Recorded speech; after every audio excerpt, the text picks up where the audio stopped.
اللہ کی رسی کو مضبوطی سے تھام لو اور تفرقہ نہ ڈالو۔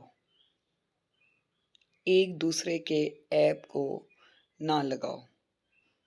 اگر تم معاف کر دو تو یہ تقویٰ کے زیادہ قریب ہے۔ ایک دوسرے کی غیبت نہ کرو۔ لوگوں سے ڈرنے کی بنسبت اللہ تعالیٰ کا حق ہے کہ اس سے ڈرا جائے۔ اے مسلمانوں، تمہارے لیے رسول خدا صلی اللہ علیہ وآلہ وسلم کی ذات گرامی ایک عمدہ نمونہ ہے۔ لوگوں، اپنے رب سے ڈرو جس نے تمہیں ایک جان پیدا کیا۔ جو شخص جو بھی کوئی عمل کرتا ہے اس کا ذمہ دار وہ خود ہے۔